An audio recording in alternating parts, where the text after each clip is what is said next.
कहते हैं कि अच्छी बुक पढ़ने से अच्छे विचार आते हैं, और मैं उस रात कुछ ऐसी ही किताब पढ़ रहा था। वीर बेटा, चल बेटा, डिनर बन गया है। बस मम्मी 5 मिनट। हाँ चल, आजा बेटा। किताब इतनी अच्छी थी कि पढ़ते पढ़ते कब नींद आने लगी पता ही नहीं चला, और मैं सो गया गहरी नींद में। ये लड़का भी ना कभी नहीं सुधरेगा। इनको अपनी सेहत का कोई ख्याल नहीं है। पर मैं नहीं जानता था कि मेरी सुबह ऐसे होने वाली थी।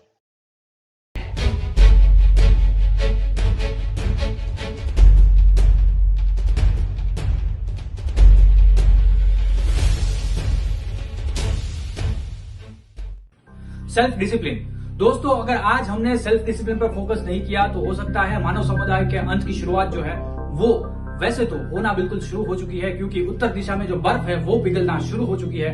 और साथ ही साथ जानने में ये भी आया है कि सातवां अजूबा जो हमारा ताजमहल है उसका कलर सफेद से पीला पड़ना शुरू हो चुका है। इंडस्ट्रियल एरिया के धुएं के कारण दोस्तों ताजमहल पर दाग लगना शुरू हो चुका है।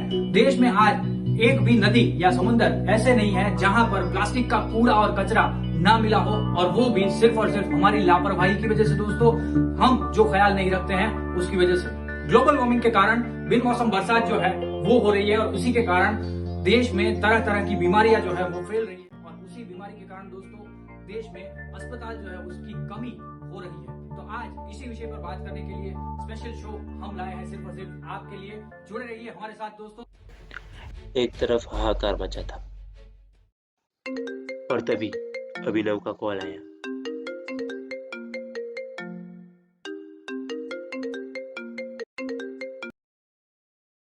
हाँ बोल, क्या हो गया?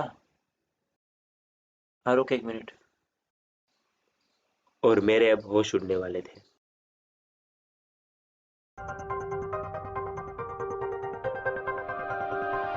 ब्रेकिंग न्यूज दोस्तों, सिटी हॉस्पिटल से न्यूज आ रही है कि डेंगू के कारण करीब 148 मरीजों की मौत पिछले 24 घंटों में हो चुकी है, और ये अब तक का बहुत बड़ा आंकड़ा जो है वो दिखाया जा रहा है। तो जैसे कि आपने देखा, पिछले 24 घंटों में 148 मरीजों की मौत हो चुकी है, और यहीं से शुरू होती है मानव समुदाय के अंत की शुरुआत।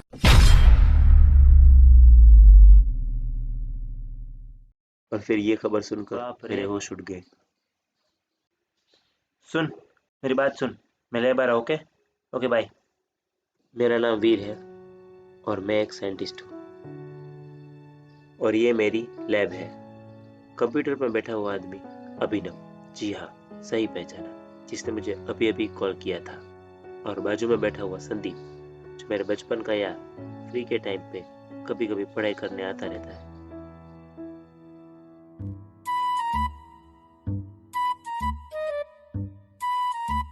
अबे यार, बोलना। तुम ये सभी लोग जब एक साथ होते तो एक दूसरे को पहचान कैसे लेते हो? हाँ, मतलब सभी काले कोट और सफेद शर्ट, एकदम पेंगुइन जैसे दिखते हो। तू अपना काम करना और मुझे भी अपना काम करने दे। जा।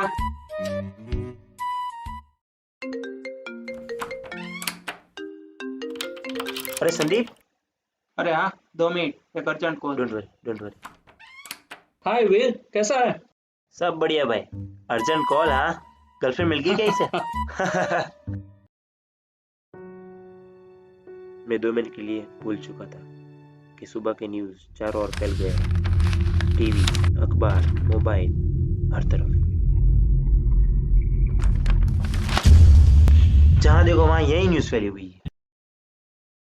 अरे हाँ यार अभिनव, अपना कंप्यूटर का काम कहाँ तक पहुंचा?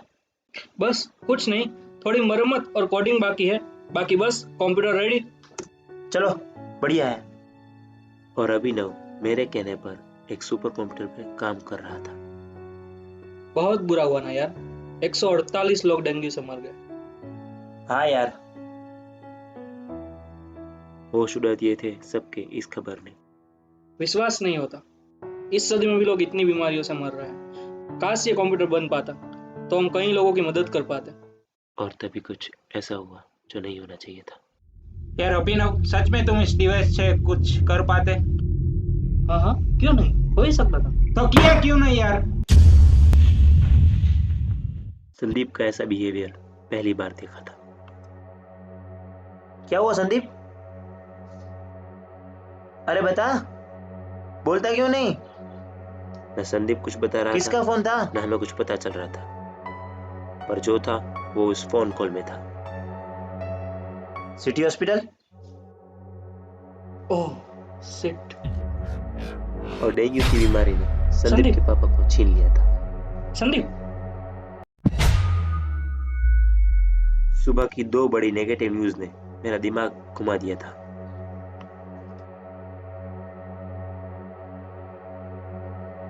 और तभी एक गुड न्यूज अभिनव ने दी। डन, हो गया, बन गया हमारा सुपर कंप्यूटर।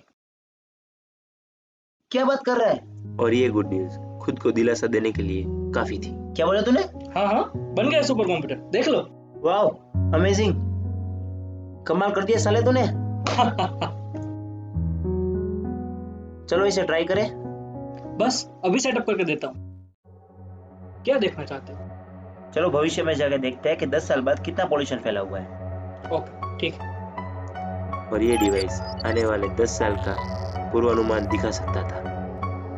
आने वाली 10 साल की तबाही मैंने और अभिनव ने दोनों ने देखी।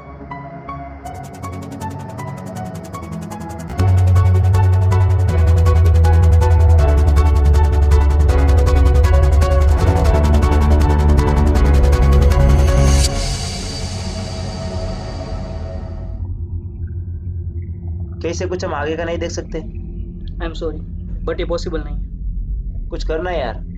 वीर, समझता क्यों नहीं? इसमें खतरा है, हम मुसीबत में आ सकते हैं। हम भविष्य के साथ छेड़छाड़ नहीं कर सकते। ठीक है, फाइन। चल मैं फ्रेश होकर आता हूँ, जाना दे। हाँ, मुझे इसी मौके की तलाश थी। फ्यूचर में और कौन कौन सी तबाही आने वाली है, यही देखने के लिए मैंने डिवाइस ऑन किया। तभी मैंने देखा कि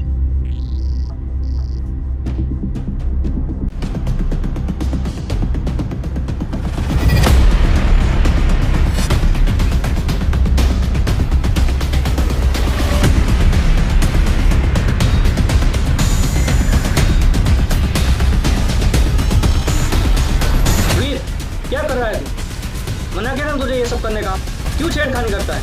चल हट। और मैं शौक था। देखा यार तूने, वो आने वाले 50 सालों में पृथ्वी का विनाश हो जाएगा। वीर, बकवास मत कर, ये एक मानव निर्मित मशीन है, ये सिर्फ पूर्वानुमान लगा सकता है। पर इसका पूर्वानुमान 50% तो सच होगा ना। मतलब आने वाले 50 या 100 सालों में पृथ्वी का विनाश हो जाएगा। हमें कुछ करना होगा यार। वीर, पागल मत बन। आने वाले 50 साल में न तो तू होगा न तो मैं। ये कौन देखेगा ये सब? क्या तू ऐसा सोच भी कैसे सकता है? हमारे आने वाली नस्ल, हमारे बच्चे, उनका क्या होगा? उसका नहीं सोचा तूने? वीर, शांत हो जा, दिमाग ठंडा रख। ये तबाही हमारे पूर्वजों ने शुरू की है, इसे मैं या तू अकेले नहीं रोक सकता। होगा, सब होगा, हम सब मिलकर करेंगे। साथ चल मेरे।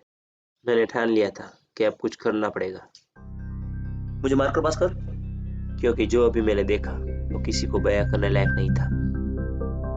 यह सारी मुश्किलों का जड़ है गंदगी, कचरा और कूड़ा। ज्यादा मात्रा में प्लास्टिक का यूज। हमारे पूर्वजों ने ज्यादा मात्रा में प्लास्टिक का यूज किया है और बिना इसका परिणाम जाने इसको उधर उधर फेंक दिया है, जबकि प्लास्टिक कई सालों तक वैसे का वैसा ही रहता है। और इन सब मुश्किलों का जड़ है हमारे मूर्ख पूर्वज। डोंट टेल मी कि तुम पास्ट में जाने का सोच रहे हो।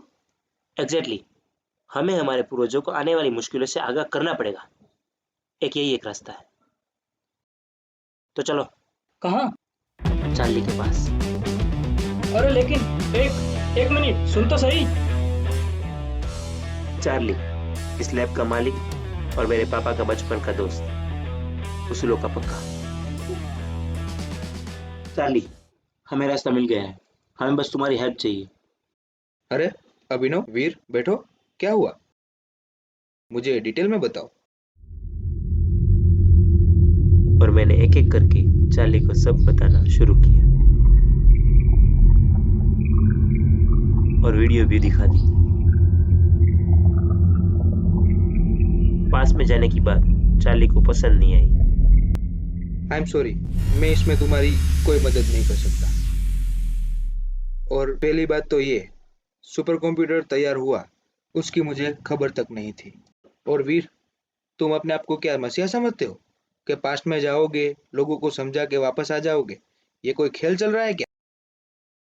मानता हूँ सुपर कंप्यूटर बनाने का सपना तुम्हारे पापा का था, लेकिन मैं तुम्हें पास्ट में जाने की इजाजत नहीं देता। I am sorry. अच्छा, अगर इसे पास में जाकर रोका नहीं गया तो बहुत बड़ी बर्बादी आएगी। आज लोग डेंगू से मर रहे हैं, कल लोग दूषित हवा से मरेंगे। मेरा बाप ही मरा था एक ऐसे वायरस से जिसे हम देख भी नहीं सकते। और आपकी बेटी को तो अस्थमा है ना, बचा लीजिए, बचा सकते हैं तो। मैंने पहली बार चार्ली को इतना सब कुछ बोला था, और क्यों नहीं बोलता, जिनसे उम्मीद थी उन्हीं ने मना कर दिया था। चार्ली परेशान था क्योंकि उसकी बेटी अस्थमा से लड़ रही थी और आने वाली तबाही चार्ली ने देखी थी। शिखा, आ गए पापा? हाँ बेटा, आप कैसे हो? हाँ, मैं ठीक हूँ। अरे पंप कहाँ गया तुम्हारा?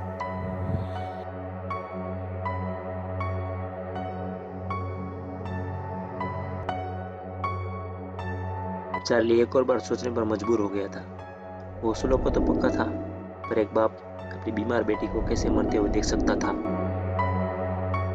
और एक बाप ने वही किया जो उसे करना चाहिए था। चार्ली? यस। चार्ली जानता था कि पास में जाना इलीगल है और इसीलिए हाई अथॉरिटीज की परमिशन लेनी बहुत जरूरी थी। किस तरह की हेल्प चाहते हैं आप?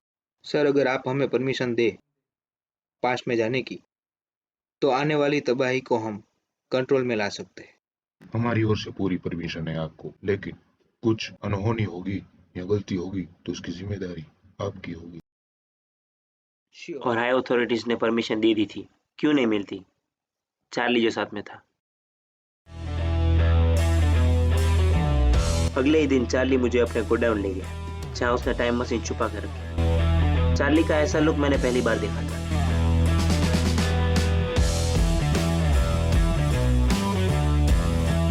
ये है हमारा टाइम मशीन। वाओ!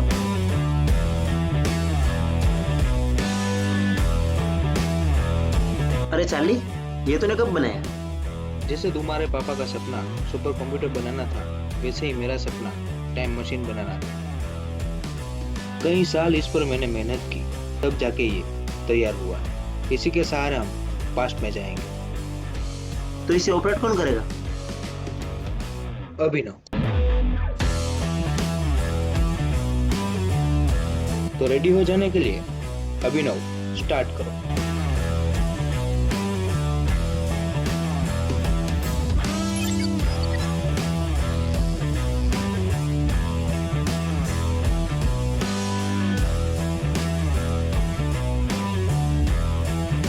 मास्क किधर है तुम्हारा? Oh sorry.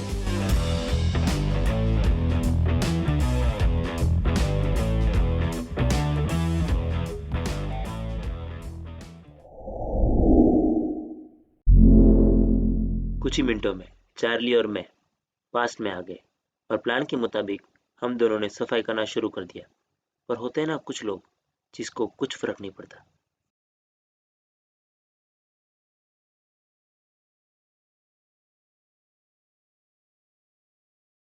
खुद तो सफाई रखते नहीं और दूसरे रखते हैं तो उसे सीख देने आ जाते हैं। ये सब जो तुम कर रहे हो ना, कोई फर्क नहीं पड़ने वाला, और ये कोई फॉलो नहीं करने वाला। तो तू कर ले फॉलो। सिर्फ मेरे और तेरे से क्या होगा? कोई और करेगा क्या ये सब? अगर हम शुरू करेंगे तभी तो चेंज आएगा। मेरे पास इतना टाइम नहीं है कि मैं ये कचरा उठा के डस्टबिन में फेंकूं। तू चल मेरे साथ। चार्ली को गुस्सा आ गया था और उसने ठान लिया था कि अब इसे तबाही दिखानी पड़ेगी। रुक इधर। वीर, इसे वीडियो दिखा। देख रहा है ये तबाही कितनी फैली है? क्या है ये सब? इतना धुआं है और ये सब मर क्यों रहा है? यही तो हम समझाने की कोशिश कर रहे हैं। कि आने वाले साल में कौन सी तबाही हमारी राह देख रही है, हमें नहीं मालूम। आदमी कितना भी ना समझ क्यों ना हो, पर अपनी आंखों के सामने जब खुद की मौत देखता है तो अच्छे खासे पागल को भी समझ आ जाता है। चार्ली की बातें उसे समझ आने लगी थी और उसने अपनी गलती भी मानी। I am so sorry. मुझे नहीं पता था कि मेरी ये गलतियां आगे जाके हमें ही नुकसान पहुंचा सकती हैं। हम सब इंसानों को ही समझना पड़ेगा। अगर हमें आने वाले फ्यूचर को बचाना है तो हमें अपने प्रेजेंट को सही तरह से इस्तेमाल करना होगा। आज से, बल्कि अभी से, मैं खुद तो कचरा बाहर नहीं फेंकूंगा, पर किसी को फेंकने भी नहीं दूंगा।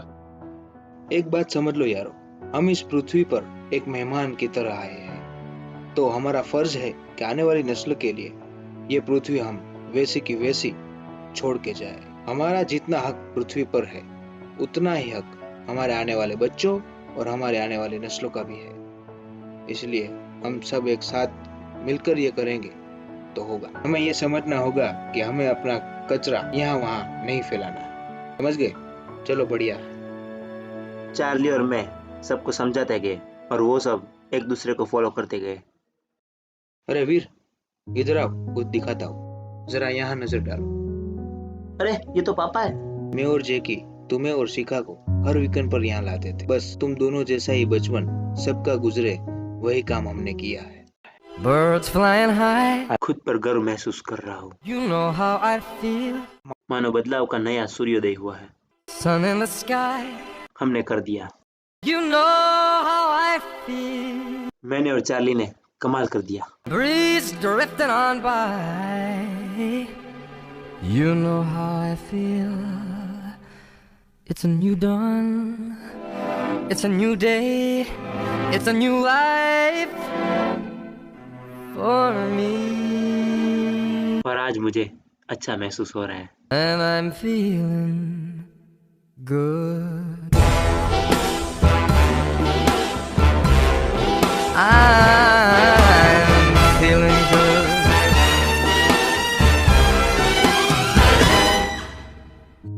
वीर बेटा, चल उठ जा। कचरे की गाड़ी आई है, कचरा डाल के आ।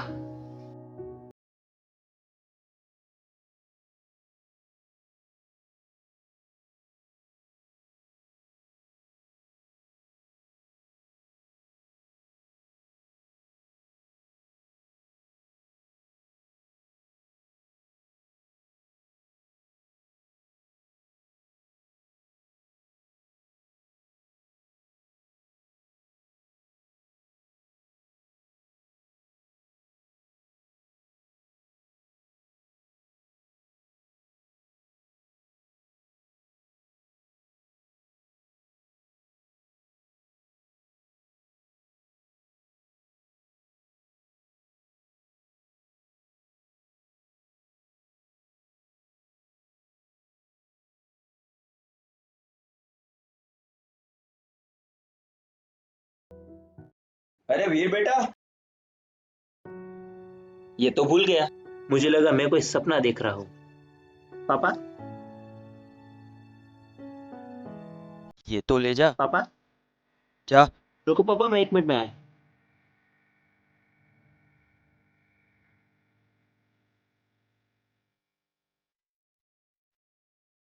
पापा, क्या कब से पापा पापा लगा रखा है?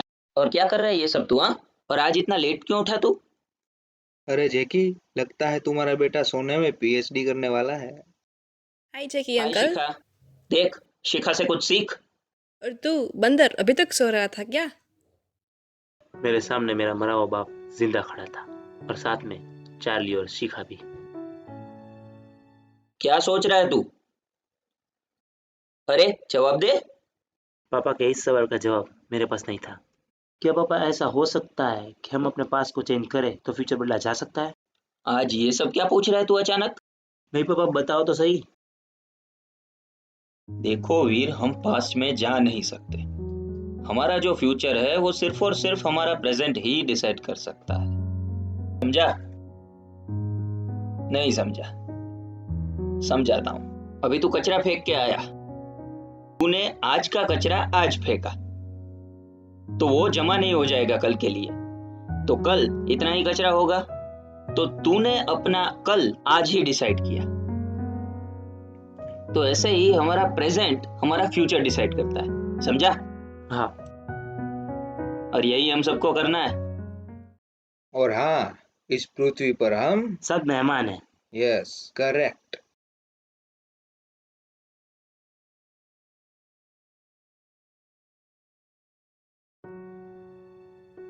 पापा की बात मेरे दिमाग में दौड़ रही थी। हम अपने पास को चेंज नहीं कर सकते, लेकिन प्रेजेंट का सही से उपयोग करके फ्यूचर को सुधारा जा सकता है। इसका मतलब साफ है कि मैंने और चार्ली ने अभी तक जो किया वो एक सपना था। एक बात तो क्लियर है कि आज से हम गंदगी को कंट्रोल में नहीं लाएंगे तो आने वाले कल में इंसान का अंत और तबाही की शुरुआत हो जाएगी। मेरे इस सपने ने मेरी आंखें खोल दी थी, क्योंकि उसमें जो मैंने तबाही देखी वो अंत नहीं, ये तो शुरुआत है। ये तो शुरुआत है इंसानों में क्रांति की। ये तो शुरुआत है गंदगी को कम करने की। ये तो शुरुआत है भविष्य को बचाने की, क्योंकि अंतः अस्ति प्रारंभ, अंत से ही नई शुरुआत होती है और ये शुरुआत हम सबको करनी है। हम इंसानों ने प्रकृति का उपयोग करके कई सारी टेक्नोलॉजीज और चीजें बनाई। आज वही चीजें और टेक्नोलॉजीज प्रकृति को बर्बाद कर रही है, जैसे कि प्लास्टिक, फैक्ट्री से निकलने वाला धुआं।